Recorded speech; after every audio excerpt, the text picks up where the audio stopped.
can actually convey to somebody else. I think it has to be discovered for each person on their own. Otherwise, it's sort of just meaningless drivel. But I would say I have a very intimate relationship with. I don't even know what to call it. I don't know if God is the right word, but whatever this thing is. And I think Very, that comes mostly from spending time alone. The more time I spend alone, the more I feel connected to everything, which is kind of ironic, right? Because we, in the popular parlance, if you spend time alone, you're lonely. But I think it's opposite. I think the more you spend time alone, the more you settle into yourself. The more you settle into yourself, the more you just sort of stop thinking so much, and you kind of connect with everything. And I find that moments when I am in relatively peaceful and solitude, I feel very connected to everything. That is my personal relationship with the thing that maybe you mean by the word God. what is the first memory that you have of a lived experience of something you would have identified, that you would identify now as having been God? Yeah, that's a pretty personal question. I'm going to choose not to answer that, honestly. Forgiven. But That's excusable. I would say that space is most easily accessed through meditation. And it's just, if you get into it, if that's the thing that you enjoy.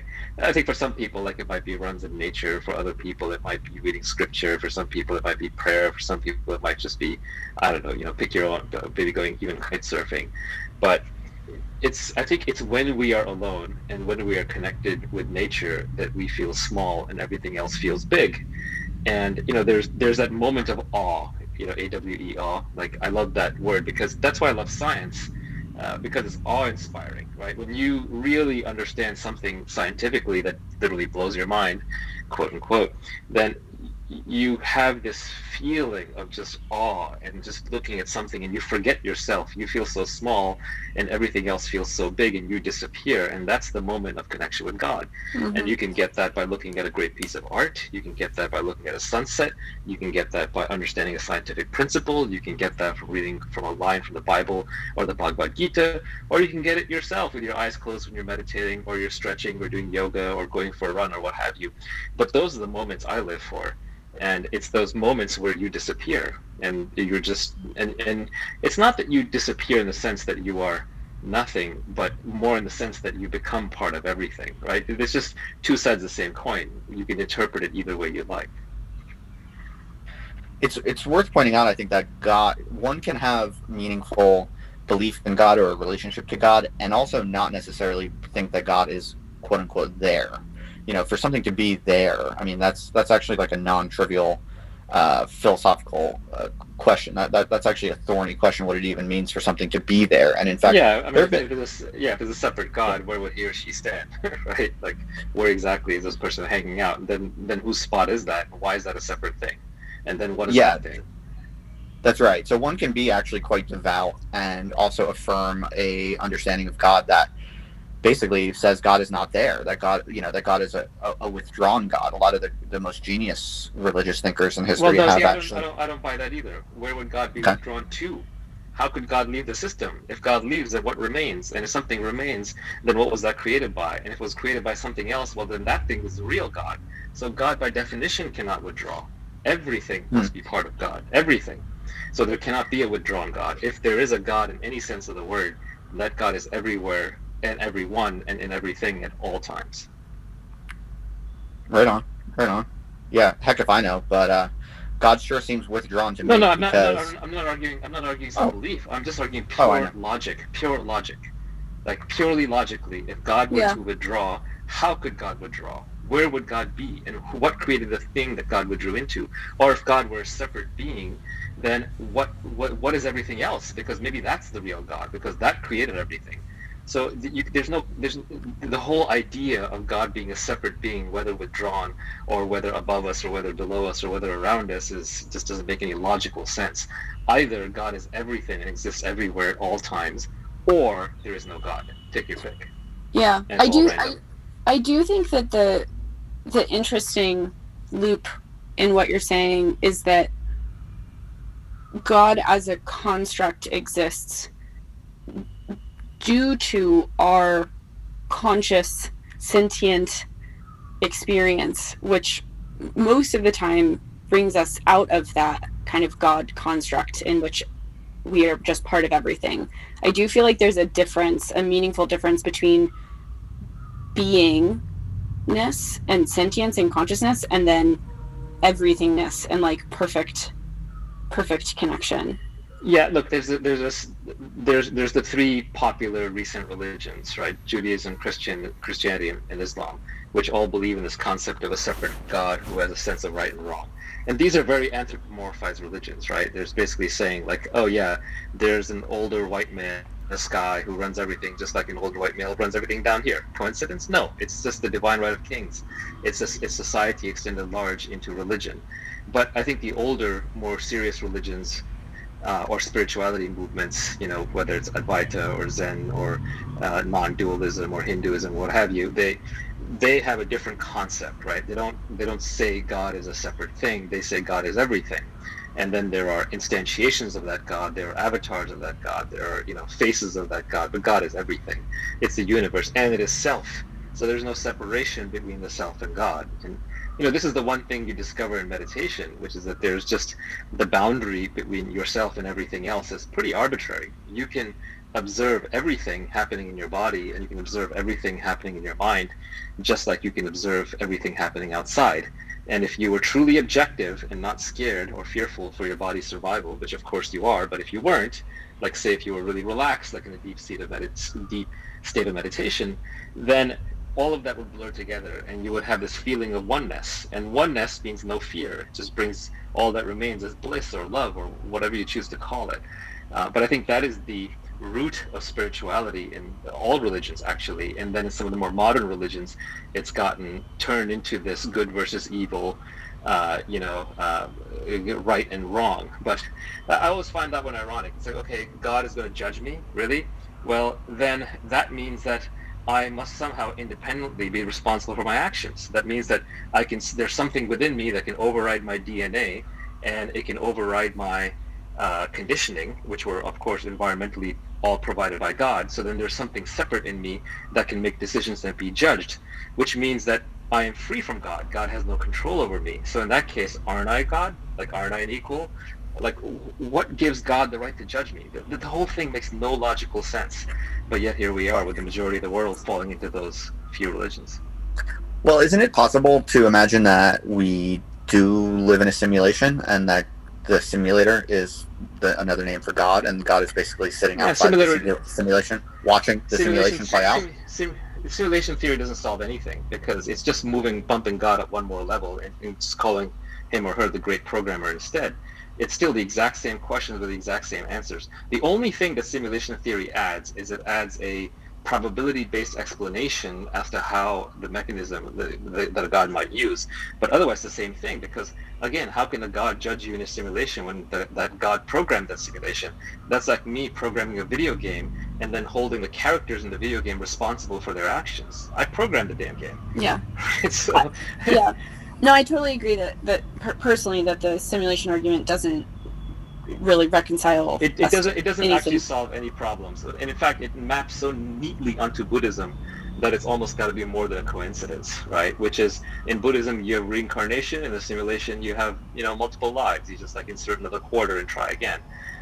In Buddhism, you have a concept of nirvana when someone kind of sees that they're one with everything, and they kind of just basically check out. In a game, the simulation, the equivalent would be realizing you're in a simulation, then saying, I'm not playing this game anymore. It's like finding the cheat code in a game. So there's a lot of pieces of simulation theory that just map right onto Buddhism, but they don't actually explain anything better other than just showing a specific scientific and based mechanism through which it could have been implemented. But it doesn't actually solve any problem. For example, it doesn't solve any problem of, well, what would God want me to do? What is the right thing to do and what is the wrong thing? It's actually not even falsifiable, so it's not even really science. So it's kind of entertaining to me that a lot of otherwise very smart thinkers, scientific people, waste a lot of time in simulation theory. It's an unfalsifiable belief. There's no test you can run that could show that the simulation is false. It also doesn't make any risky or narrow predictions, so it's a bad explanation. And it's very easy to vary after the fact, so it's also a very bad explanation. Yeah, so it's inadmissible in kind of rational civic discourse for those reasons. You're right, but it's not impossible to conceive. It's possible that Sure, but it's but I possible can that it's a conceive true some. But description, and it would be a I can non-trivial conceive. description. Okay, but I can conceive so many things. For example, I can conceive that instead of being a simulation, programmed by some, benevolent programmer, that it's a simulation programmed by an insect alien who's holding us, captive and milking us for blockchain codes, or hashes, or somebody else is using us for battery power. It's all a joke, or we're a kid's computer gone mad. Like, you can just come up with unlimited variations on this, all of which are equally nonsensical, and there's no way to distinguish between them. So it's a completely nonsense line of exploration. It's not even an interesting question because, again, it's not falsifiable. So the set of things you would have to consider if you started considering things like that is infinite. Yeah, totally. Yeah, that's why it's so crazy to talk about God and fascinating. Also, Well, I mean, let's talk about God seriously, right? So there were people in human history who tried to approach this very, very seriously, right? Mhm. And these were extremely logical and scientific people. Like, if you ever read Leibniz on free will, he goes through huge gyrations to prove that free will was a real thing. Back when he was living, everyone was a determinist, and so people would argue all the time free will because it's very intimately connected with the notion of God, right? Ted Chiang has this great short story in which there's like they invent this device which destroys the idea of free. You can basically see the device can always predict whether you're going to push a button or not before you push it. And so people kind of see this, and half of them sort of lose all their desire and willpower to do anything and sort of go insane because they're like, well, I don't have any free will, so what's the point of doing anything, right? So the free will question is very intimately linked to the God question. And so great thinkers in time have explored that. And I would argue that they were considering free will before we knew about the concept of emergence and complexity. And a lot of so-called free will can be explained by emergent properties of complex beings that then exhibit behaviors that are completely different, their constituent parts. So even if you think the universe is deterministic and all billiard balls crashing into each other, an emergent creature on top can still not be explained by the constituent collisions in some predictable way, and can have emergent properties of how they behave. And then the outside actor doesn't quite know how to model that, so they have to attribute that to free will. Anyway, it's going a little aside, but this is related to the God question, because now people have also approached the God question in supposedly logical ways. So there was a monk, I don't remember if he was French. Anyway, his name was Anselm, and he came up with a God proof. He came up with the first hardcore proof of the existence of God, and it was called like the ontological proof of the existence of God. And I don't remember how it goes exactly, but the high level trick that he does is he basically says, look, God is the definition of God is perfection, and if a perfect thing must exist, or it must be imperfect, or it would be imperfect. And so because I can imagine perfection, it must exist. Otherwise, it's not perfect, and I haven't imagined perfection. So he uses the proof by contradiction, and this only works on the concept of perfection, but he basically says this leads to the existence of God. Just the concept of God alone implies the existence of God. And that's why it's called the ontological proof of the existence of God. And I know it's not a very satisfying proof when I kind of buzz through it in 30 seconds, but it's actually worth thinking about. And then there are advanced versions of this. There's an advanced version of this proof that Jed McKenna tries out, where he basically asks the question, like, does truth exist? And if truth exists, where does it exist? Where does it stop? And when does it stop? And who does it apply to, and who does it not apply to? And you pretty quickly come to the conclusion, if truth exists, then it has to exist everywhere at all times. And if that's the case, what do we know that exists everywhere at all times? And the only thing we know for sure that exists everywhere at all times is our own awareness and consciousness. So then he closes the circle and says, okay, consciousness is God, and consciousness is all.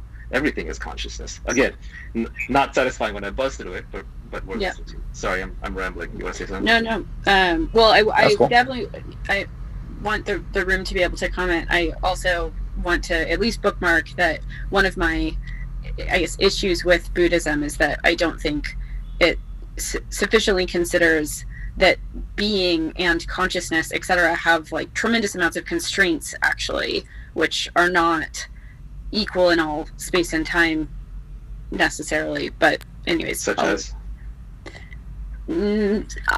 I I don't want to go down my rabbit hole without giving James and Zohar the opportunity to talk. So I will come back to it.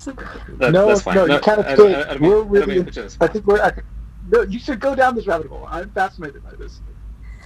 Okay, I have a very bad interpretation of the East of Eden that I can share, which is essentially about the necessity of the fall in order to experience God at all. Right? There's, the kind of foundation of Judeo-Christian thought, or at least the first story in Zohar. And James, please hold me accountable to this. Is one where the first decision that man makes is to fall. But of course, God knew that we were going to choose to fall. We chose to fall because we wanted to know about the difference between good and evil, and in that sense, be like God. But God had also created us in His image in the first place in order to glorify God. Right? There is some constraint whereby God required us to kind of accomplish his glorification, and so my bad wrecked interpretation of this is basically I'm gonna lose my place, guys. Is basically that in order to glorify God or experience God in any capacity at all, it was necessary that we fall from God and have some distance and separation. And I do think that the vast majority of our lived experience as conscious beings, we are apart from God, right? Like Naval, your experience of this oneness or this everythingness, these are like very, very small parts of our experience. They're not really like permanent states. But I do think you can have it. You can have it as much as you want. Just sit on a cushion and close your eyes and meditate 8 hours a day. You get bored now, and that kind of brings us to your point, which is we leave Eden so that we can experience something. And I don't think Buddhism differs from that. It basically says we're all oneness, we're all perfection, we're all God, but that's boring. So what's missing is surprise. What's missing is something interesting. So whether you want to call it a simulation or whether you want to call it forgetfulness or rebirth or reincarnation, but we break ourselves into little pieces and we forget about each other. And we forget that we are everything. And so that's how we have some experiences, and good and bad and up and down, so we can have a subjective experience. But I don't think we can subjectively experience our own everythingness. Like I think that's kind of part of the bit, right? Like God already had angels, and again using the East of Eden notion, there's already nominally there's lots of stuff outside of humanity that already exists in the cosmos, right? But which has no sentience of its own existence. But the thing that does have sentience of its being is itself the only thing which has constructed God. And that doesn't make any sense. So that's basically saying that there is God and stuff, but then there's other non-sentient stuff outside of God. Well, who made that? If you believe in one miracle, you got to believe in all of them. Like if a God exists, how do you decide where to stop with the whole God thing? Why do you decide that God's power only exists to certain things, and then after that is non-sentient stuff? Yeah, Wouldn't God just absorb everything? My conception of God is AGI, also right? Yeah, no, my conception of God is also that it is everything, and I think we share that in common. I think the thing that I take more issue with is Buddhism itself, and the construct that the way to achieve a connection with God is by sitting and trying to meditate on the everythingness, which is actually core to our nature, because I think our nature is finite. Our nature is being. Our nature is this sort of embodied material consciousness that constructs and develops a relationship with God. The Buddhists would argue you're misdefining what you are. You're thinking of yourself as Maran, the monkey, the female monkey wandering around and living the life of Maran, and the Buddhists would say, no, actually, you are consciousness itself. You're the awareness around Maran, and you've tricked yourself into thinking you're Maran, and if you just meditated long enough, you'd figure that out. So that would be kind of their response. But that said, I don't think there is such a thing as Buddhism. Like, I know there's like a bunch of random books and beliefs that get packaged under Buddhism, and there was this guy, the Buddha, but I don't think he really was a Christ-type figure. Like, I don't think he really cared what you thought or what you did, because there have been many, many, many, many Buddhas, right? That is one way in which that kind of whole system is very different than the Western system, which argues over prophets and, kills each other based on which prophet you believe in. But there are many Buddhas alive today. I've actually met a couple. I've met at least 2 people. I know it's a strong statement, but I feel it's true, and I've tried to verify for myself, who are essentially quote unquote enlightened. And you've probably seen some of these people on YouTube, right? Everyone from Muji to Rupert Spira to I don't know, like, maybe Osho, probably Jiddu Krishnamurti, right? There are a bunch of these floating around. So there have been, and there always are, multiple so-called Buddhas, but it's not a big deal. It's not that these people can work miracles or like fly through space or anything. It's just they have a persistent experience of no internal self, and so they're completely objective at all times. And they sort of hold themselves in very little regard, have very little ego except for their basic evolved instincts for survival. And so they kind of just operate on this perfect, happy, blissful plane. And so they actually exist. So I think that's one thing that's a little different. And I think another thing is none of them are selling you anything. None of them are claiming anything. If they're selling something, then they're not the real deal. But what they're saying is come see for yourself. Yeah. Right? You can check it out anytime. Yeah. How does this feel consistent or inconsistent with what value or credit we should give to, like, or the experience of good societies, for example, or our call in the world? I'm again going to botch shit, and James and Zohar, I would love for your contributions here, but my understanding is that, like, the highest form of giving in or my understanding of Judaism is that it takes a very contrary approach to something like a Buddhism, in that it cares very much about the, like, volitional act of and work that we do in the world. Zohar, do you want to back me or refute me in this notion? I'll go along with it. Sounds good. Cool.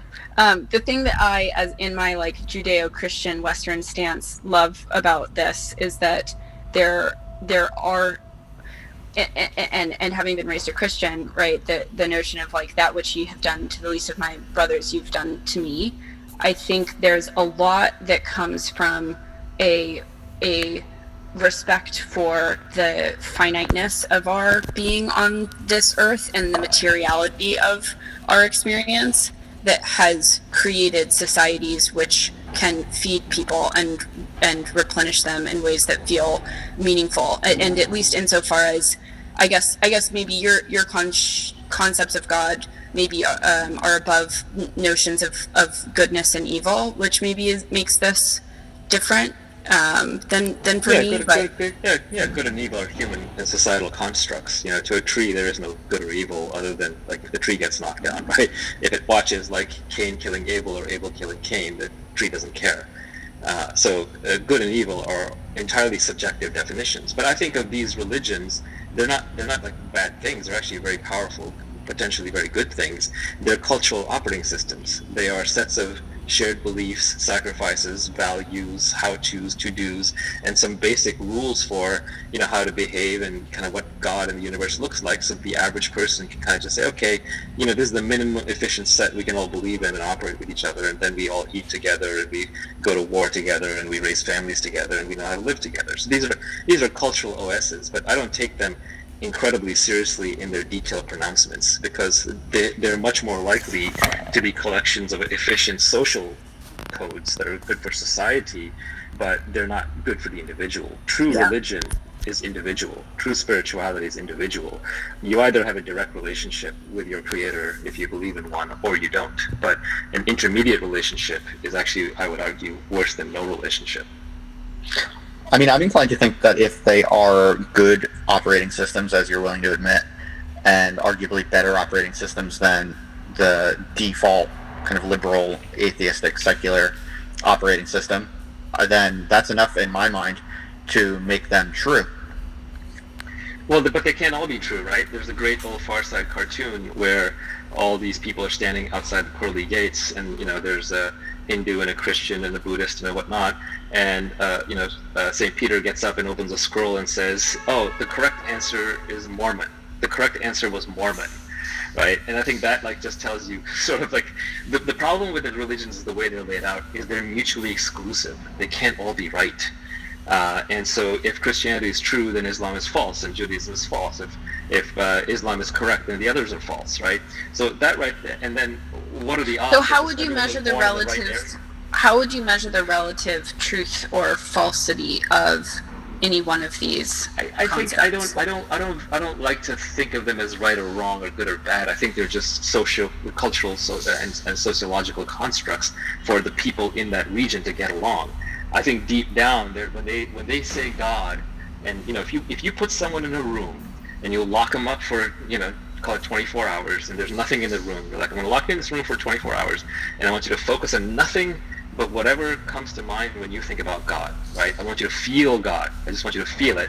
I think they would all have roughly the same experience. I don't think that some of them would be like, well, God wears white, and somebody else would like, God wears black. I think they would get past that pretty quickly, and as soon as you try to feel it, it's one of those indescribable qualia, right? Like, it would just feel like it's like a similar kind of thing. And so I kind of keep going back to, I'm not here to judge Judaism or Christianity or Hinduism or Islam, right? They're all fine as sociocultural contexts. But when you talk about God, if you really are serious about the question of is there a God, then you don't crack open a book. You go looking for yourself. How could it be in a book? If it was in a book, totally. that means some monkey wrote it down. And if some monkey wrote it down, well, you're a monkey too. You can write it down. Your viewpoint is as good as theirs. And if somebody came to you and says, hey, I saw God and God wants X, there's no way you would believe them. So the only way any relationship with God works is a direct and personal one. And if that's the only way it works, then why does what any book say have anything to do with it? Can I just pop in here? Please. This is so awesome. I'm loving this. My question is, let's grant your premise that God is everything. Why is it that so few people have come to that conclusion? And the second part to the question is, if in modern times more people are coming to that conclusion, why is modernity, or why is our moment better suited to that discovery? Is there a metaphysical explanation that, as it were, being wants to be known, wants to be discovered, or is it just chance, just random, that Spinoza thought God was everything, and yet that conclusion came to him alone? Hegel thought that he was at the end of history, but nobody else in his moment, except for him, had that thought. Yeah, first of all, I'm not the first one. I'm probably the billionth one, or somewhere in that number range, because there are entire belief systems, including a lot of Hinduism and Buddhism and Advaita, and I'm sure there are other Chinese equivalents which sort of believe that. And I think if you were to ask a child, if you were to try and define God to a child without referring to an existing religion, you'd probably end up with something a lot like, a definition of God being everything. Because, even a child would point out, well, is God that flower? Well, you'd probably have to say, yeah, God has control over that flower. God created that flower. Basically, if you believe that God created everything, then that's the same as God is everything, right? Because He created everything. So Is there a teleology, though? Is there something in the universe that's hardwired to having more and more people discover that God is everything, that wants us to be individualistic? There's some destination, some end of history. I don't know. I mean, I think that's the kind of, first of all, it's too academic. It's like, what difference does that make to me? If I want to find God myself, I'm going to find God myself, right? What other people's problems is playing the social game again. That said, I don't think it's any easier now than it has been in the past. We have more distractions than ever. And it's like people want to live forever.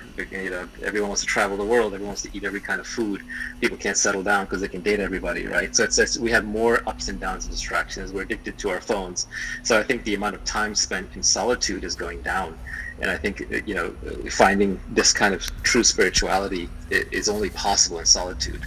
And even like spiritual groups, they're mostly about meeting new people, having sex, making money, right? They all degenerate to having parties. So if you go into any meditation group or yoga group, right, very quickly it turns into exercise. Or even like if you go to a prayer group, right, it's much more becomes about the sociological and cultural aspects. If you were really, really, really, let me just make one point here.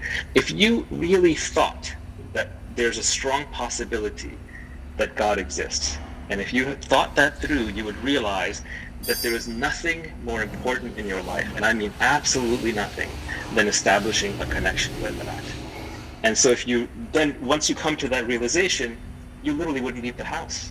you'd say no to everything else, everything that it didn't take to survive until you figured it out. So all of us here are just, mental masturbating about what God might be. We don't really think God exists. Or if we do, we're scared of it, or we're just kind of lost about it. Because if we really thought that, we'd be working hard on establishing our personal connection. I mean, I'm not so sure about that, just because I know that some extremely smart people in the history of religion who have, themselves, whether we believe or not is quite apart from the matter, but just very smart people in history have deeply believed in God, and then also felt very convinced that God called them to go out into the world with that. And so, just on face, I guess I don't quite see what you're saying. I don't see why a deep connection with God would not possibly call someone forward out into the world. No, I'm not saying you necessarily have to retreat, but I'm saying if you felt that God may exist, you would want to confirm as much of that as possible for yourself. That would be like your top priority. So I think what you're talking about is people who had the belief, and then once you have the belief, you kind of say, well, what's the point? Well, I probably put myself here, or something that I believe in put me here, so therefore I'm here for a reason, so let me go fulfill that reason. And so it actually matches up quite nicely. I don't think, like there's, in Buddhism, I'm going to mangle this, so I'm not going to try and come up with the exact names, but there's two kinds of Buddhas. There's many more than two, but there is one breakout where they say there's two kinds of Buddhas, and they're the ones who basically discover the truth, and then they go inside a cave and they never come out because they're perfectly content with everything and everything is right with the world. And there's another type which basically says everything is perfect, including my creation, including my desires, including my urge to go out and do something good for the world. And because they're overflowing with boundless love, they go out and they do good for the world, and they're never perturbed in the process, and they can just give freely. And both are equally valid. But what's interesting is there's no endpoint in Buddhism where someone basically, discovers the truth and then turns into a stark raving serial killer type lunatic, right? That just doesn't happen. And it's sort of interesting to reflect upon why that may be the case. But those are the two kinds of Buddhas. So I think your model of people being active in the world is very compatible with believing in God fiercely. Right. I quite liked where Zohar was going a moment ago with the sort of the natural history of religion. I mean, it is compelling what you say, Naval, about the thesis that God is everything and everywhere, but it is kind of curious that this idea or insight only comes quite late. It does take modernity. It does take someone like Spinoza to really systematize this intuition. And so this is the oldest thing, man. The Vashista Yoga, the Ashkavatra Gita, the Bhagavad Gita, that's what all they're saying. Lao Tzu, the Tao Te Ching, this is really old stuff. So no, Spinoza is very late to the game. Very, very late to the game, I think. Western philosophy in general is very late to the game. So I think you're correct in that's very late in the development of Western society, but in Eastern, this is way back to the origins. It seems like there's two arguments here. The one is about the nature of God, and the other is how should society be organized. And the ancients might have discovered that everything was God, but they didn't seem to live exoterically individualistic lives. They seemed to be very into social conformity in a way that in modernity we really celebrate the individual's journey. And so if you think that religion is a construct, and that religion by and large gets in the way of this discovery that God is everything, it didn't seem to be the case for the ancients that was the case. On the contrary, it seemed like they accepted those constructs and then kind of kept it to themselves as a mystical secret that God was everything, but they still participated in traditional liturgy and traditional rituals that maybe to a modern would seem kind of backwards or not progressive enough. Yeah, there's a long history of mixing religion with social values, and you would expect the God meme is a very strong meme, right? It spreads through people very, very quickly, and most people have to make up their mind on it, positive or negative, exists or not. And so the God meme is such a powerful meme that you can attach other memes to it. And so, of course, society will attach other memes that tell you how to live your life. The Bhagavad Gita is funny in this regard. Like the first several chapters, the first half or roughly of the book, is incredibly powerful. It's a very powerful text of non-duality as to, why are we here? Who are we exactly? what is our purpose in life, et cetera, et cetera. And then somewhere around, chapter 9, it flips into, be good to your parents and make sure you work hard and, don't commit crime. So it turns into like a social text. And it almost, I know some scholars have wondered, like, did it get hijacked and extended after some point because the original author is anonymous or lost in history. So it's just kind of an interesting thing that always, when you have a God meme spreading, people attach social and cultural rules to it. Do you see any connection between God and what is good or moral in your experience? Well, I think that, again, I don't like to push my experience on others because it's a direct experience. It's non-transmissible, and these things aren't even entirely logical. So everyone has to make up their own mind on this. So I'm kind of hesitant to answer the question, to be honest. It does seem like some of the thread that we're playing with here, though, is about this. There's this notion of an ability to experience the everythingness, which is us, and to kind of transcend our own egos for that, and that experience as being an experience of God, and that being the foundation. And as I'm listening to you, I'm hearing that you experience everything beyond that is no longer really about God per se.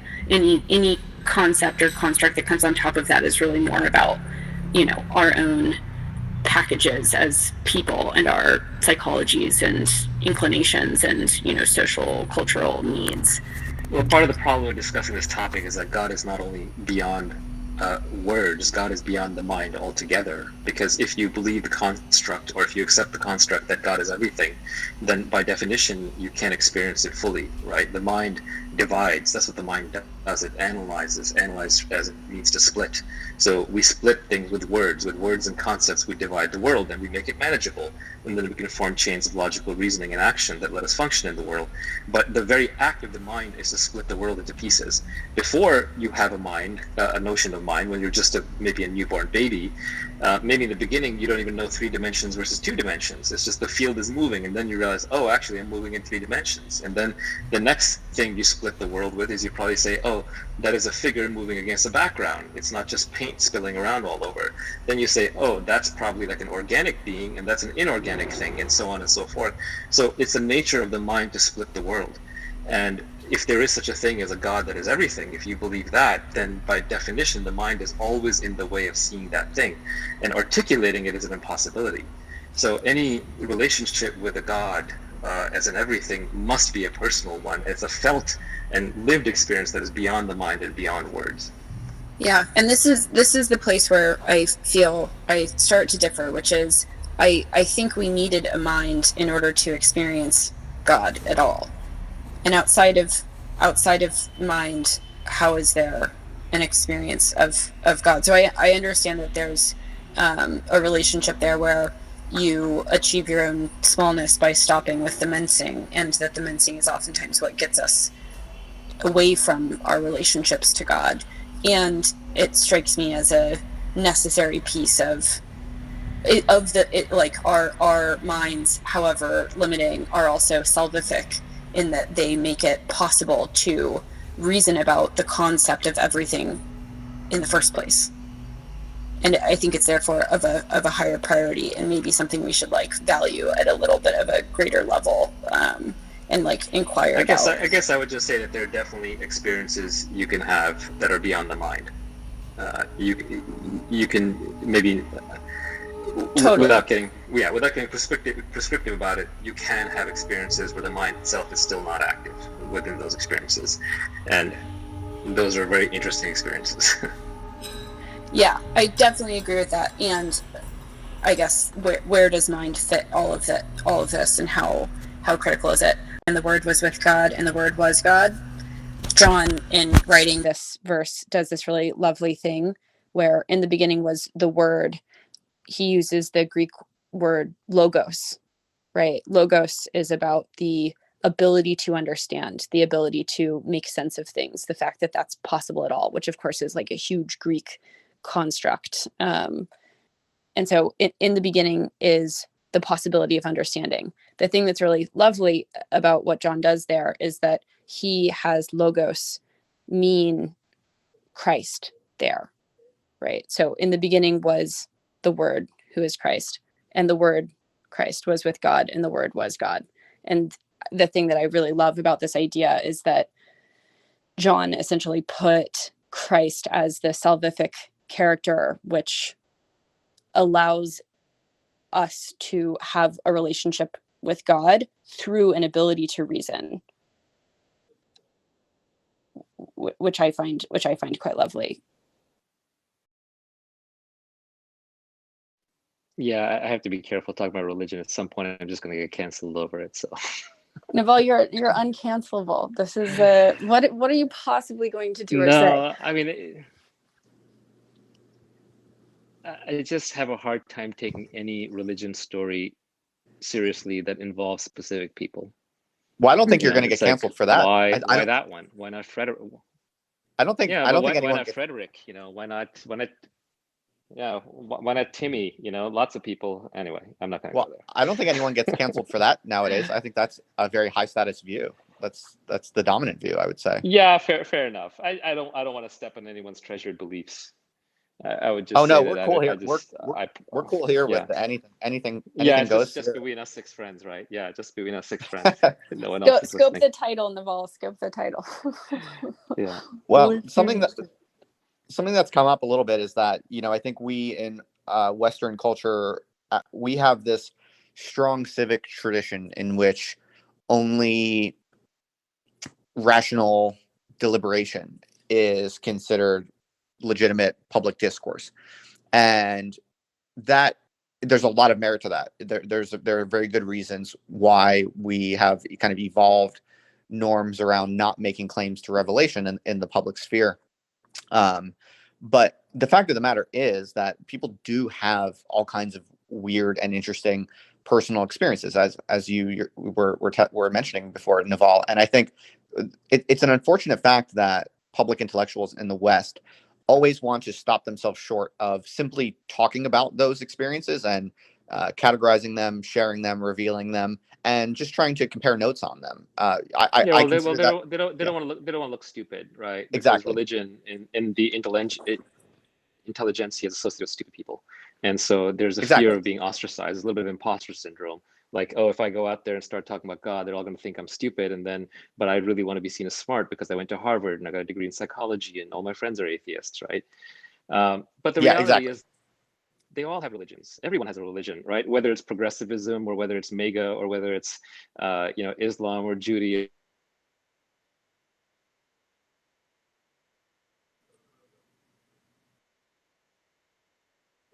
Anything bigger than yourself, it's a horrible existence. Like, if you don't believe in anything bigger than yourself, you can be a miserable human being. Sorry, is my connection bad? It keeps flashing. Yeah, I think you cut for a second, but I thought it was just me. That's what God said. God is here. Oh shit. Oh shit, he showed up. We were hoping. Justin and I beforehand were like, maybe he'll show up. Damn, this actually worked. Nah.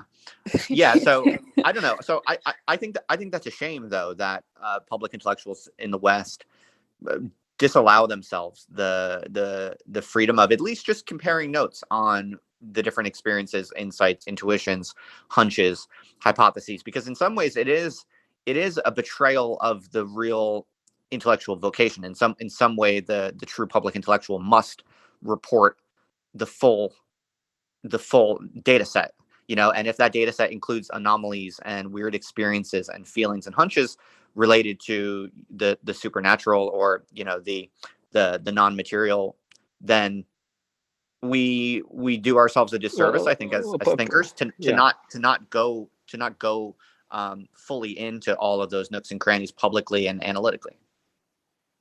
Well, I think religion was the name of God was taken in vain so much and used for so many horrible things in human history that so many inquisitions and so many genocides and so many wars were fought over God, that I think at some point when we had Enlightenment era values, and I'm not talking about Buddhist enlightenment, I'm talking about like Renaissance enlightenment, with the thinkers, where we elevated pure logic and reason, then human society started making advancement after advancement and progress after progress, especially in science and the material world, that we just don't want to go back to that, what seems like almost like a savage religious world. But again, I would argue that the religion that people are now discovering is a personal religion, right? It's like a direct relationship, because you're always going to ask, hey, why am I here?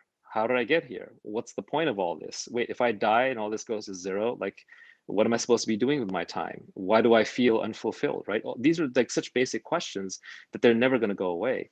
And so people are always going to find an answer to those questions. And whatever the answer is to the deep-seated, long-standing questions, whatever the answer is, that's what you call God. So it is built within us, this instinct to find the answer, to find the meaning. And I think that organized religion did a lot of bad stuff, and so now has a bad rap amongst the intelligentsia. But I think personal spirituality, people are finding it. And if they're not, then I feel bad for them, because it's a tough life without some personal spirituality. It's a very meaningless and empty life. It feels that way. Luther was very into the personal relationship with God, but he also was very skeptical of his own ability to connect with God, because he had the view that human nature is fundamentally distorted. And then we moderns, following Rousseau, kind of flip it. So we have the individualism, but we start from the assumption that we're fundamentally trustworthy and good. And I'm wondering if you take a stand on that. Should we err on the side of believing our own experience, or should we be skeptical of ourselves? Like, there's this phrase, spiritual bypass, that's sometimes used to talk about people who claim enlightenment or think that because they've had one good experience that now they've figured it all out. Are we in danger of overemphasizing our understanding of God because of this Rousseauvian legacy? Should we be more Lutheran? I just wanted to mention, and hello everyone. Also, please forgive me for being a little tired tonight. We can't hear you, Jacob. You just got you sounded fine, and then you got very soft. You must have covered the mic. Am I still here? You're good. Go ahead. Okay. Yeah, I was covering the mic. The Christian tradition is sort of fractally non-dual, and that the experience of God is, in one way this shows up is that the experience of God is both an individual and communally mediated thing, and the individual component of that is a source of dynamism and reform. We have like the monastic tradition of the saints. We have people that go out into the desert by themselves and experience God, and they talk about God in a new way to the community when they return, and they become the source of a lot of fresh energy in the system. But it's also communally mediated, which keeps people from going off the rails, from turning into antisocial delusions. And so I think that there are also like more powerful experiences that are available to socially mediated consciousnesses that aren't available when they're fragmented. So a purely individualistic spirituality seems to me an impoverished one. Anyway, I think I Mike, drop off the night. Yeah. Thanks. Bye-bye. Thanks for showing up. Bye, Naval. Yeah, I feel that, Jacob. I think that I would like to ask Naval if he was still here, like, where did he get the ideas of how he approaches his spiritual experience? If he, it comes from a certain set.